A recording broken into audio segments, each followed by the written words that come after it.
যশোরের শামসুল হুদা স্টেডিয়ামে আওয়ামী লীগের জনসভায় এই মুহূর্তে বক্তব্য রাখছেন প্রধানমন্ত্রী শেখ হাসিনা। সরাসরি চলে যাচ্ছি তার বক্তব্যে। আসসালামু আলাইকুম, হিন্দু ভাই বোনদের আদাব। আমি প্রথমেই আপনাদের কাছে কৃতজ্ঞতা জানাচ্ছি, আপনারা এই সভায় সমবেত হয়েছেন, আপনাদের সামনে দু কথা বলার সুযোগ দিয়েছেন, সেই জন্য আপনাদেরকে আন্তরিক ধন্যবাদ জানাই, কৃতজ্ঞতা জানাই। আপনাদেরকে আরও ধন্যবাদ জানাই, বিগত 2018 সালের নির্বাচনে নৌকা মার্কায় ভোট দিয়ে আমাদের প্রতিটি প্রার্থীকে আপনারা জয়যুক্ত করে আপনাদের সেবা করার সুযোগ দিয়েছেন, তাই আপনাদের প্রতি জানাই আন্তরিক অভিনন্দন এবং ধন্যবাদ।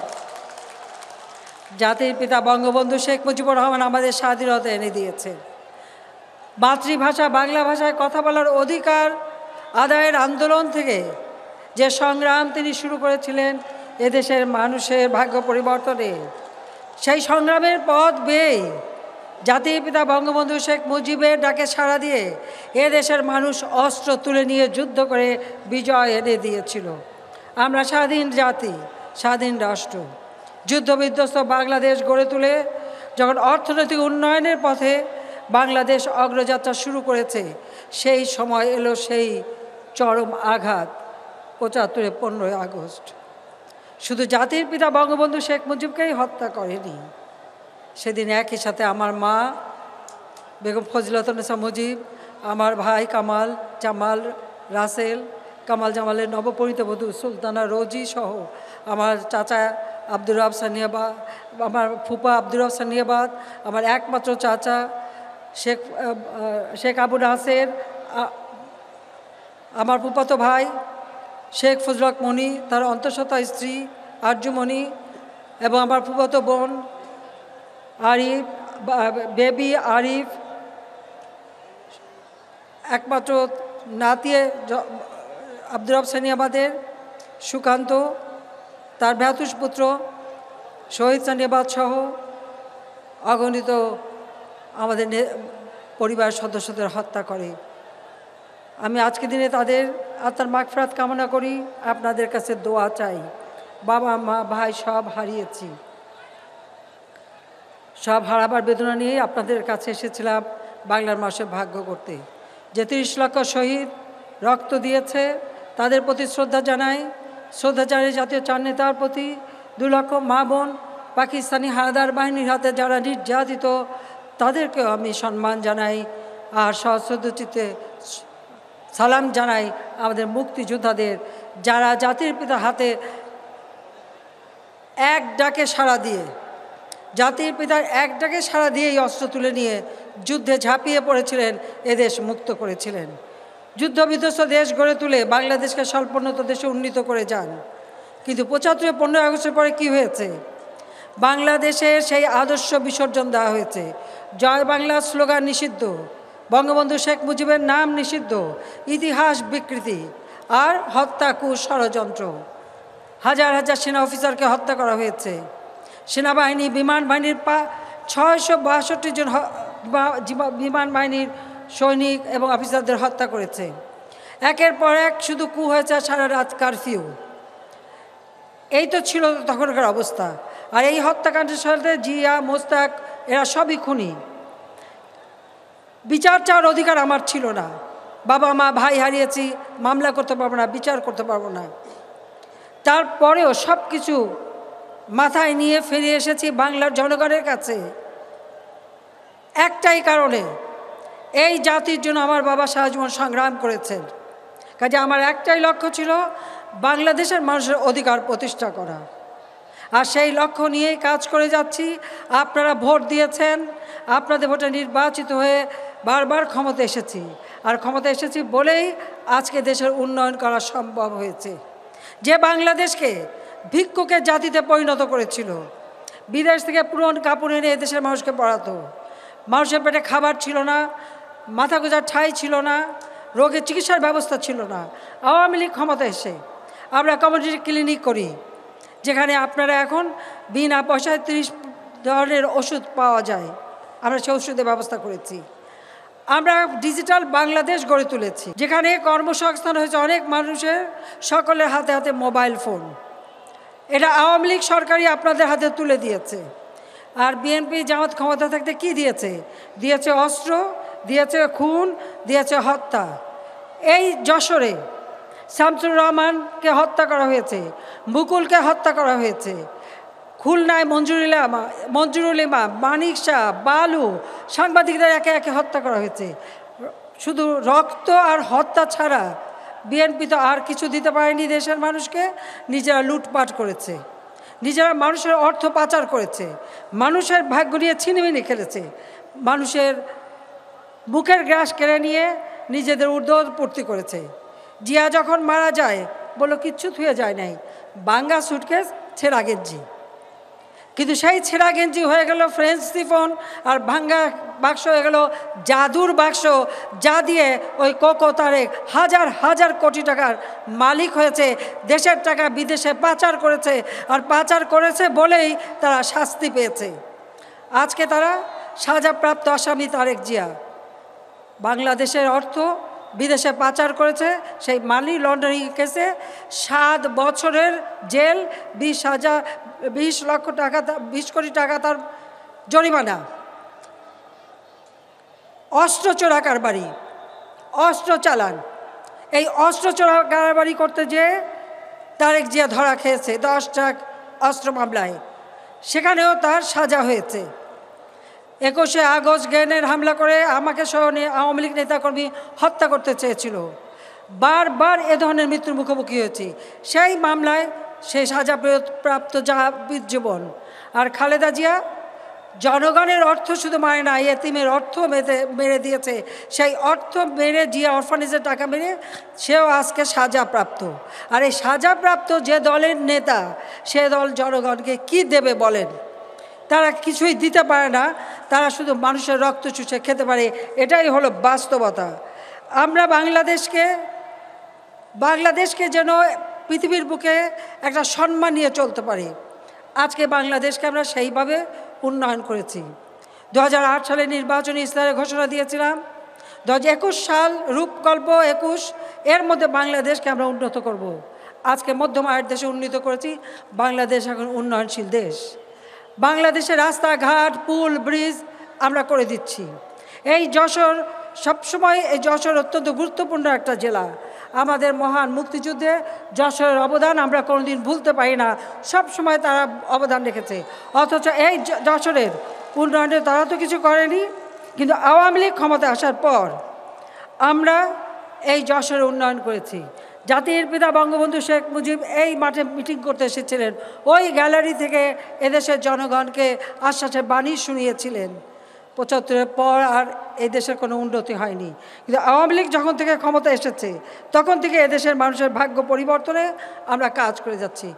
আমি কমিউনিটি ক্লিনিক করে দিয়েছি, যেখানে মানুষ বিনা পয়সা ওষুধ পায়। খালেদা জিয়া 2001-এ এসে তা বন্ধ করে দিয়েছিল, আবার আমরা চালু করে দিয়েছি। আজকে আপনারা সেখান থেকে বিনা পয়সা ওষুধ নিতে পারেন, চিকিৎসা নিতে পারেন, মা বোনেরা হেঁটে যেয়ে সেই ওষুধ নিতে পারেন, সেই ব্যবস্থা করেছি। করোনা ভাইরাস, এই করোনা ভাইরাসের কারণে সারা পৃথিবীতেই আজকে অর্থনৈতিক মন্দা, কিন্তু বাংলাদেশে আমরা অর্থনীতিকে এখনও শক্ত ভিত্তির উপর দাঁড় করিয়ে রাখতে সক্ষম হয়েছি। আমি দেখি কেউ কেউ রিজার্ভ নিয়ে কথা বলে, রিজার্ভের কোনো সমস্যা নাই। অনেকে বলে ব্যাংকে টাকা নাই, কেউ কেউ ব্যাংক থেকে টাকা তোলে। ব্যাংকে টাকা তুলে ঘরে রাখলে তো চোরে নিয়ে যাবে, চোরের জন্য সুযোগ করে দেওয়া। কিন্তু ব্যাংকে টাকা নিয়ে কথাটা মিথ্যা। গতকালকেও আমি বাংলাদেশ ব্যাংকের গভর্নর সহ ওদের সাথে মিটিং করেছি। আমাদের এই বিষয়ে কোনো সমস্যা নাই, প্রত্যেকটা ব্যাংকে যথেষ্ট টাকা আছে। আমাদের রেমিটেন্স আসছে, বিদেশ থেকে বিনিয়োগ আসছে, আমদানি আয় বৃদ্ধি পেয়েছে, রপ্তানি আয় বৃদ্ধি পেয়েছে, আমাদের ট্যাক্স কালেকশন বৃদ্ধি পেয়েছে। বাংলাদেশ বিশ্বের অন্য দেশ যেখানে হিমশিম খাচ্ছে, নিজেরা অর্থনৈতিক মন্দায় ভুগছে, বাংলাদেশ এখনও যথেষ্ট শক্তিশালী আছে। আজকে আমরা ধান উৎপাদনে আমরা সারা বিশ্বে 3য় স্থান, খাদ্য উৎপাদন আমরা করে যাচ্ছি, তরকারি সবজি উৎপাদন করছি। এই যশোর সবসময় একদিকে যেমন খেজুর গুড়ের দেশ, আবার ফুলে ফুলে শোভিত ফুল উৎপাদনেও যশোর 1 নম্বরে আছে। তাছাড়া তরকারি সবজি উৎপাদন করে যাচ্ছেন। আমরা কৃষকের সব রকম সুযোগ করে দিচ্ছি। 10 টাকায় তারা ব্যাংক অ্যাকাউন্ট খুলতে পারে। কৃষি উপকরণ কার্ড দিয়েছি, 2 কোটি কৃষক সেই উপকরণ কার্ড পায়। 1 কোটি কৃষকের ব্যাংক অ্যাকাউন্ট আছে, তাদের টাকা তাদের হাতে সরাসরি চলে যায়। 90 টাকায় সার কিনে মাত্র 16 টাকা 22 টাকায় আমরা সেই সার কৃষককে দিচ্ছি। কৃষি উপকরণের কোনো অসুবিধা যাতে না হয় তার ব্যবস্থা আমরা করে যাচ্ছি। আমাদের ডিজিটাল বাংলাদেশ গড়ে তুলব, আমাদের নির্বাচনী ইস্তাহারে ওয়াদা ছিল। এই ডিজিটাল বাংলাদেশ আজকে আমরা গড়ে তুলেছি। সাবমেরিন কেবল এবং ব্রডব্যান্ড ইউনিয়ন পর্যন্ত পৌঁছে গেছে। আজকে এই যশোর থেকে আমরা যাত্রা শুরু করেছিলাম। এই যশোরে নির্মিত হয়েছে software technology park, IT park, যেখানে প্রায় 1,500 থেকে 2,000 ছেলেমেয়ের কর্মসংস্থান সৃষ্টি হয়েছে, যেখানে এখনও বিদেশ থেকে অনেক বিনিয়োগ আসছে। সর্বপ্রথম আমরা এখানেই এই আইটি পার্ক করে দিয়েছি, যাতে করে শুধু বাংলাদেশের এখন আমরা প্রত্যেক জেলায় উপজেলায় পর্যন্ত করে দিচ্ছি, কিন্তু যশোরেই সবথেকে প্রথম আমরা এই ডিজিটাল বাংলাদেশের ভিত্তি স্থাপন করি। তাছাড়া আমরা এই যশোরে বিজ্ঞান প্রযুক্তি বিশ্ববিদ্যালয়ের ভিত্তিপ্রস্তর স্থাপন করেছিলাম। খালেদা জিয়া এসে অনেকগুলি বন্ধ করে দেয়, যা আমরা সেই বিশ্ববিদ্যালয় আজকে চালু করেছি। আমরা এইখানে স্কুল কলেজ সমস্ত মাদ্রাসা সবগুলোর উন্নয়নে কাজ করেছি। আজকে যান প্রাইমারি স্কুল, নতুন নতুন বিল্ডিং, প্রত্যেকটা উপজেলায় একটা করে সরকারি কলেজ এবং স্কুল করে দিয়েছি। ছেলেমেয়েরা লেখাপড়া শিখছে। সাক্ষরতার হার বিএনপির আমলে যেখানে মাত্র 45% ছিল, আজকে তা 75%-এ উঠে গেছে। আজকে আমাদের ছেলেরা মেধাবী। এই করোনাকালীন সময়েও আমরা তাদের পড়াশোনা যাতে ব্যবস্থা হয় তা ব্যবস্থা দিয়েছি। বিনা পয়সায় বই দিচ্ছি। 2,20,00,000 ছেলে মেয়েকে উপবৃত্তি দিচ্ছি।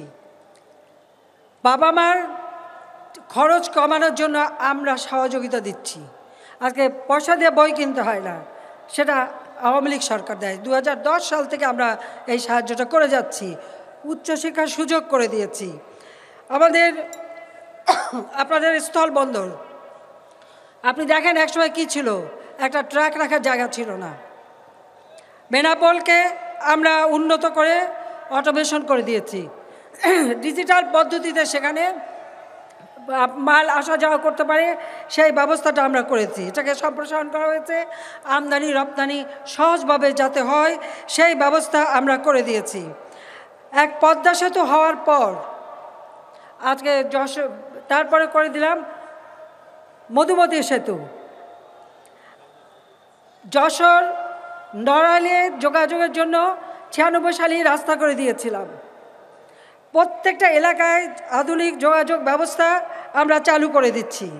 আজ পদ্মা সেতু হওয়াতে কত সহজে আপনারা যাতায়াত করতে পারেন, দ্রুত ঢাকা চলে যেতে পারেন। এখানকার উৎপাদিত সমস্ত পণ্য অতি দ্রুত আজকে ঢাকায় চলে যেতে পারে, সেই ব্যবস্থা করে দিচ্ছি। যশোর এয়ারপোর্ট আরও উন্নতি করে দেওয়া হচ্ছে। এই যশোর এয়ারপোর্ট শুধু ঢাকার সাথে যশোর না, যশোর এয়ারপোর্টের থেকে এখন যশোর কক্সেস বাজার সেই রুটও আমরা চালু করে দিয়েছি।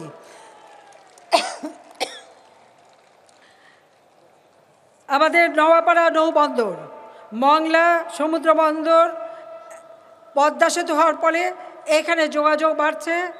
ঢাকার থেকে অনেক মাল আর এখন যায় না, চট্টগ্রাম যায় না, এখন সব মংলা বন্দরে যেতে চায়। সেই মংলা বন্দর কিন্তু খালেদা বন্ধ করেছিল যখন 2001-এ ক্ষমতায়। আমরা এসে আবার চালু করে দিয়েছি, উন্নত করছি।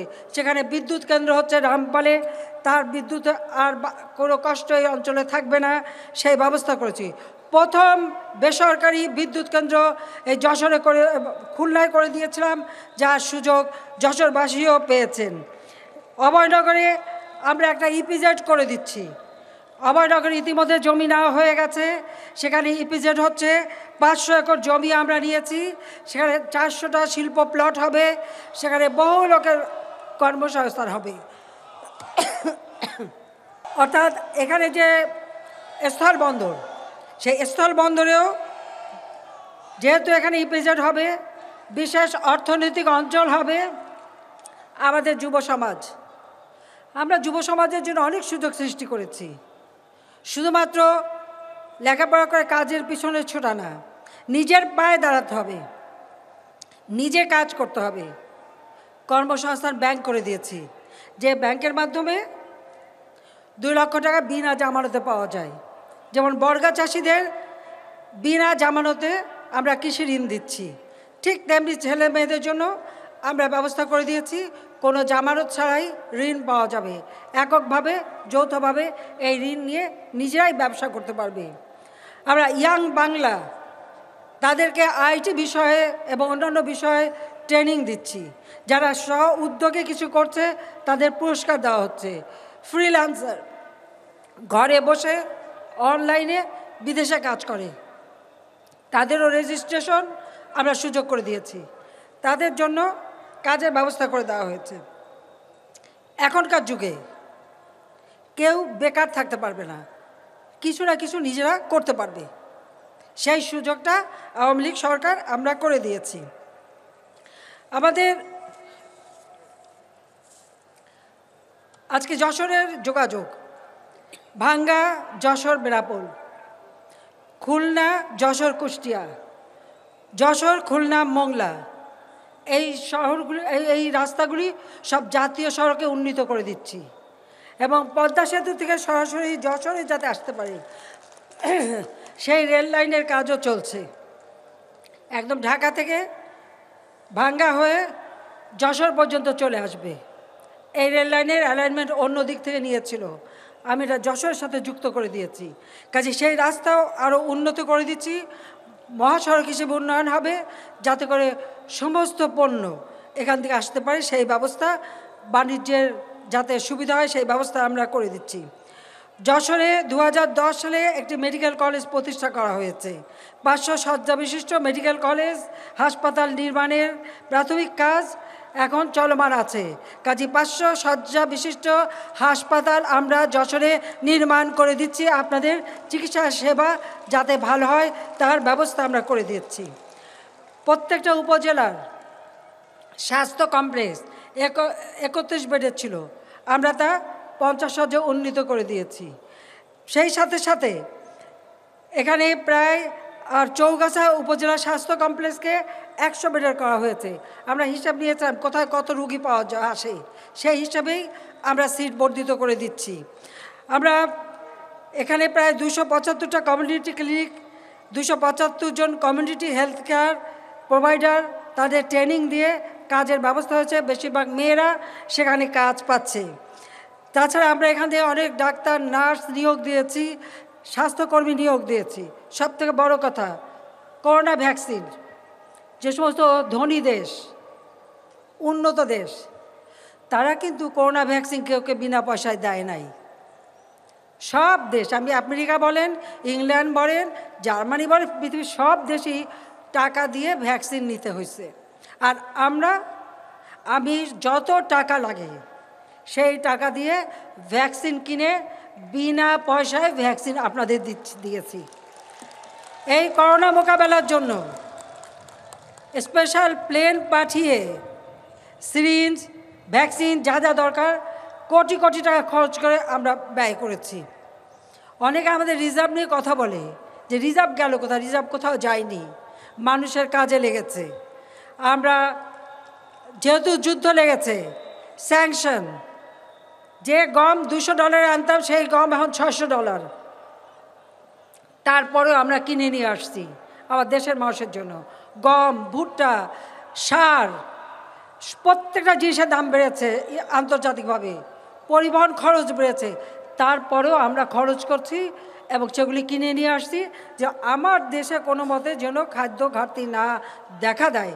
সেই জন্য আমি আহ্বান করেছি আমার দেশের মানুষকে, 1 ইঞ্চি জমি, কারো যে জমি যেন অনাবাদি না থাকে, প্রত্যেকটা জমি আবাদ করতে হবে যাতে করে আমাদের কোনো দিন খাদ্য ঘাটতি না হয়, কারো কাছে হাত পেতে চলতে না হয়, কারো কাছে চেয়ে আমাদের চলতে না হয়।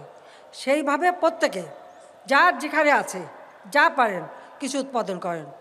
একটা মরিচ গাছ লাগান, একটা টমেটো গাছ লাগান, লাউ গাছ লাগান, শিম গাছ লাগান, যা পারেন কিছু উৎপাদন করেন। এটাই আমার আহ্বান থাকবে। প্রত্যেকে মা বোন আছে, এখানে ভাইয়েরা সবাই আছেন, মুরব্বী আছেন, সকলের কাছে সেই আহ্বান আমার।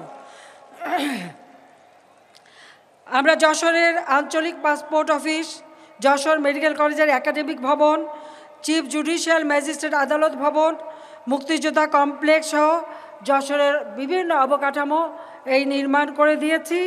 তাছাড়া আমাদের একটা সিদ্ধান্ত নিয়েছি, স্বাধীনতার পর জাতির পিতা সিদ্ধান্ত নিলেন বাংলাদেশে একটা মানুষও ভূমিহীন থাকবে না, গৃহহীন থাকবে না। তিনি গুচ্ছগ্রাম শুরু করলেন নোয়াখালী চর এলাকা দিয়ে।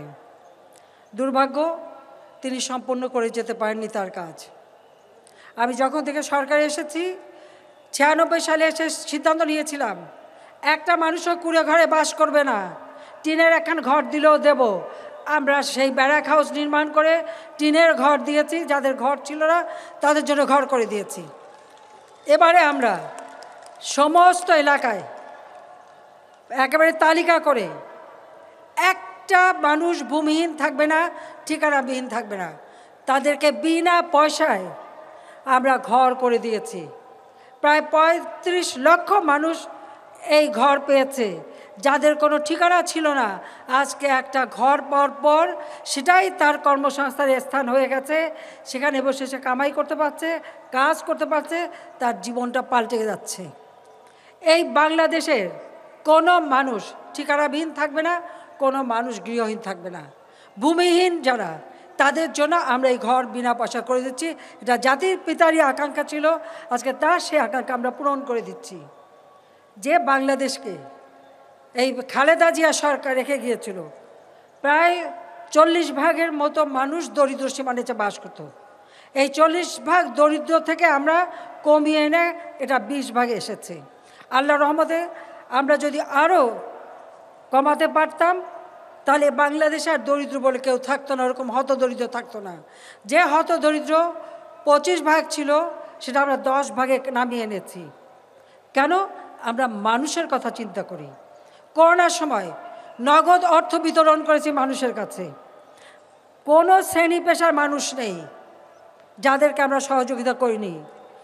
এমনকি যে সমস্ত স্কুল এমপিওভুক্ত না, সেই সব টিচারদের কাছেও আমি টাকা পাঠিয়েছি। মসজিদের ইমাম মুয়াজ্জিন থেকে শুরু করে আমাদের যারা শিল্পী, যন্ত্রশিল্পী, যারা হয়তো তালিকাভুক্ত না, প্রত্যেকে আমরা সেই সহযোগিতা দিয়েছি। আমরা এদেশের মানুষের কল্যাণেই কাজ করেছি। আমাদের টাকা দিয়ে আমরা জনগণকে দিয়ে দিয়েছি, গ্রামে গ্রামে টাকা পাঠিয়েছি, যেন করোনার সময় কোনো মানুষের কষ্ট না হয়। বিনা পয়সায় খাদ্য দিয়ে যাচ্ছি।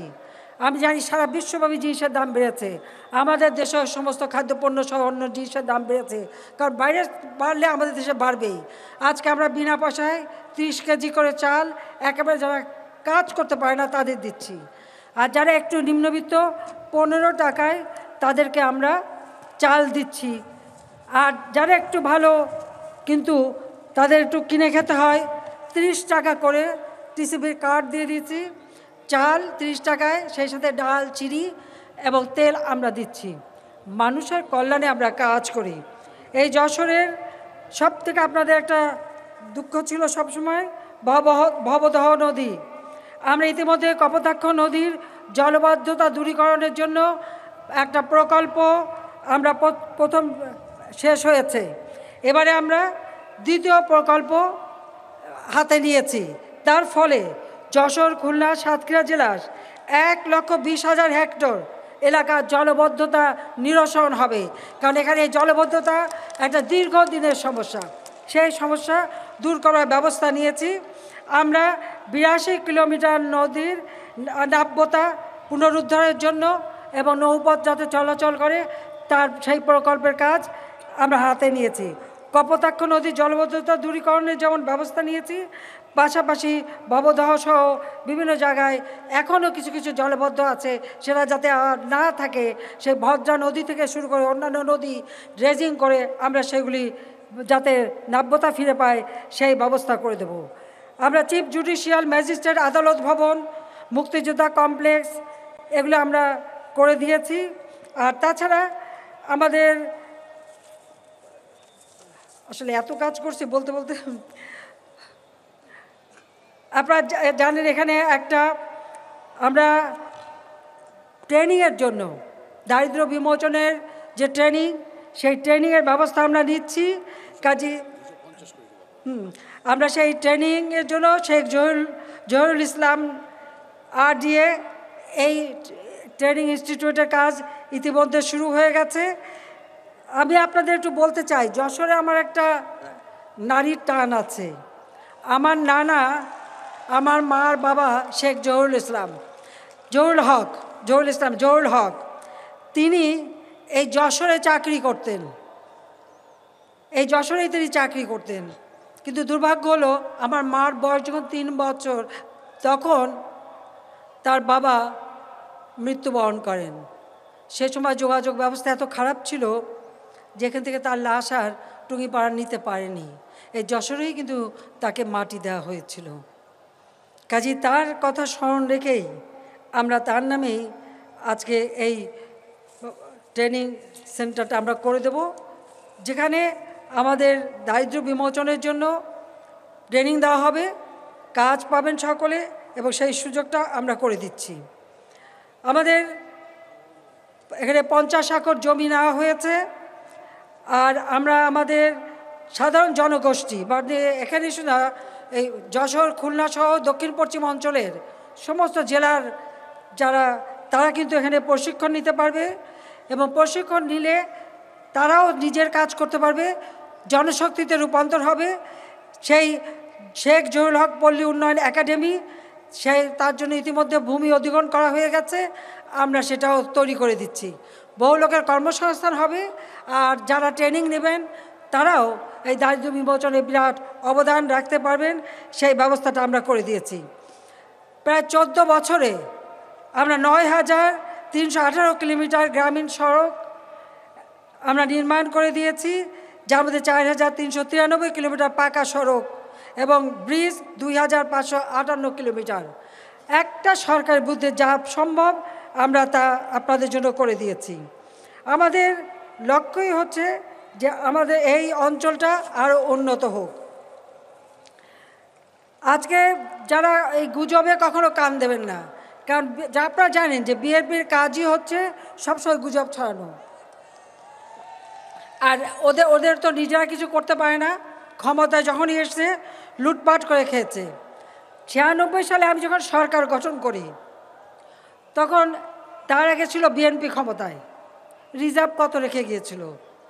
2.5 বিলিয়ন মার্কিন ডলার। আর 2009 যখন সরকার গঠন করলাম দ্বিতীয় দফায়, তখন বিএনপি ক্ষমতায় ছিল, এরপরে কেয়ারটেকার 5 বিলিয়ন ছিল। করোনার সময় আমাদের আমদানি রপ্তানি ছিল না, আমরা সেই জন্য আমাদের রিজার্ভ বেড়েছিল প্রায় 48 বিলিয়ন মার্কিন ডলারে, যেখানে 5 বিলিয়ন থেকে 48 বিলিয়ন পর্যন্ত আমরা তুলতে পারি। এবং সেখানে এই ভ্যাকসিন কেনা, সার কেনা, চাল নিয়ে আসা, বন্যায় চাল নষ্ট হয়েছে আমরা এনে এনেছি, গম, ভুট্টা, যত জিনিস কেনা দরকার আমরা জনগণের জন্য 2 হাতে খরচ করেছি। এটা অন্য কোথাও যায়নি, জনগণের কল্যাণে ব্যয় হয়েছে। এবং এখন রাস্তাঘাট, পুল, ব্রিজ থেকে শুরু করে অনেক কাজ আমরা করে দিচ্ছি।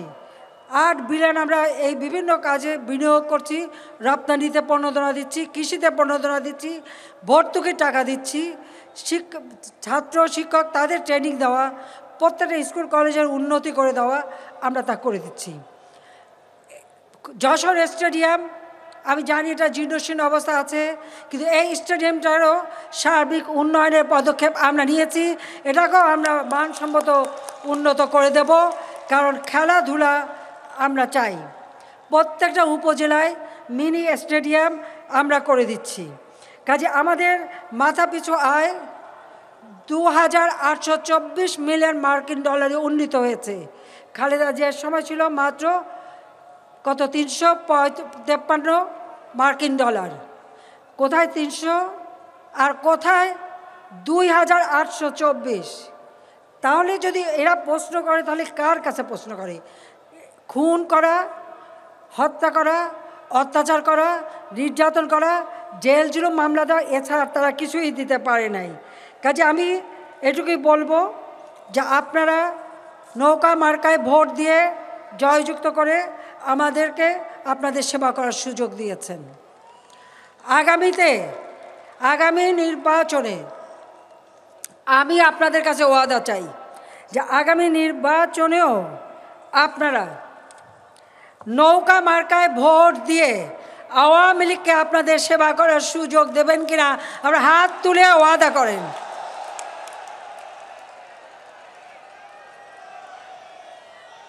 আপনাদের আন্তরিক ধন্যবাদ জানাই।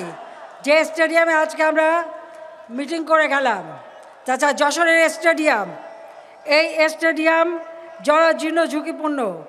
আমরা এই স্টেডিয়ামকে আরও উন্নত করে দেব। এই গ্যালারি ভেঙে নতুন আধুনিক 11 স্তর বিশিষ্ট আমরা গ্যালারি তৈরি করে দেব। কিন্তু আমার একটা কথা আছে আমাদের ছাত্র যুব সমাজের প্রতি। খেলাধুলা, সংস্কৃতি চর্চা এবং লেখাপড়া করতে হবে। কি করবে তো সবাই? মাদক থেকে দূরে থাকতে হবে। মাদক গ্রহণ চলবে না, যেটা একটা মানুষের জীবন শেষ করে দেয়। কাজে মাদক থেকে দূরে থাকতে হবে, জঙ্গিবাদ সন্ত্রাস থেকে দূরে থাকতে হবে। আর কেউ জঙ্গিবাদ সন্ত্রাসে লিপ্ত হতে পারবে না। আমরা শান্তি চাই, উন্নতি চাই। আমাদের যুব সমাজ আমাদের ভবিষ্যৎ, তারাই এদেশে ছেলে মেয়ে সবাই এই দেশকে গড়ে তুলতে হবে, এ দেশের উন্নতি করতে হবে, সেই কথা মনে রাখতে হবে। আমরা জেলা স্টেডিয়ামটাকে আধুনিক করার জন্য 32 কোটি টাকা ইতিমধ্যেই ব্যয় করা হয়েছে, কাজে আমরা দিয়েছি। এটাও উন্নতি হয়ে যাবে। প্রত্যেকটা জায়গায় আমি চাই আমাদের দেশের মানুষের উন্নতি হোক। আমাদের মা বোনদের জন্য আমরা যেমন কমিউনিটি ক্লিনিক করে দিয়েছি, কর্মসংস্থানের ব্যবস্থা করে দিয়েছি, কাজের ব্যবস্থা করে দিয়েছি।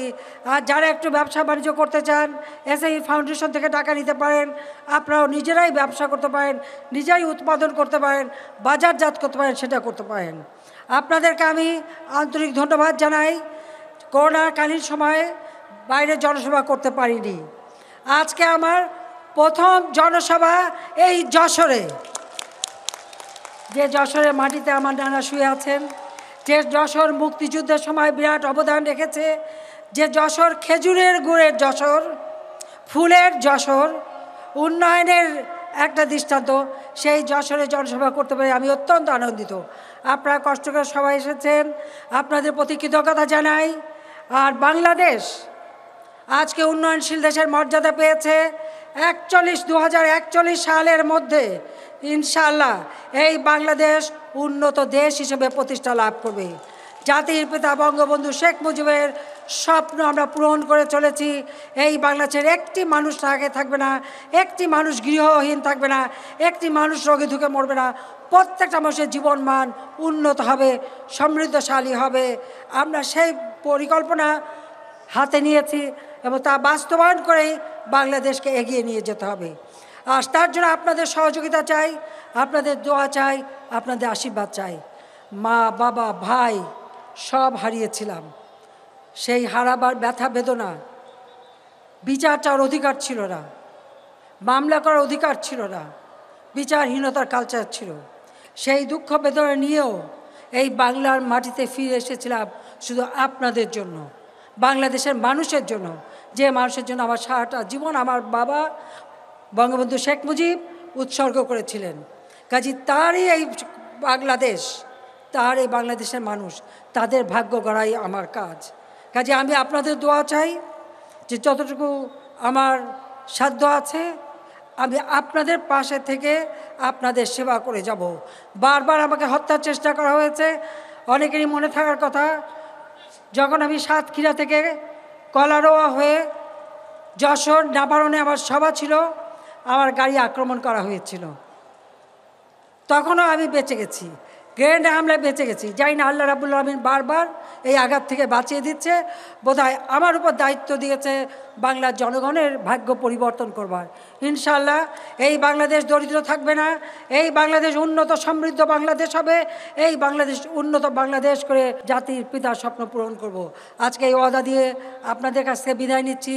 মা বোনেরা এখানে আছেন, ভাইয়েরা আছেন, যুব সমাজ, মুরব্বীরা, আমার মুক্তিযোদ্ধারা, সকলকেই আমি আন্তরিক ধন্যবাদ জানাই, কৃতজ্ঞতা জানাই।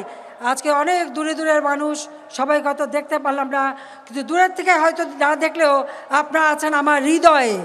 আমি যাবার আগে বলে যাই, রিক্ত আমি নিঃস্ব, আমি দেবার কিছু নাই, আছে শুধু ভালোবাসা, দিয়ে গেলাম তাই। জয় বাংলা, জয় বঙ্গবন্ধু, বাংলাদেশ চিরজীবী হোক।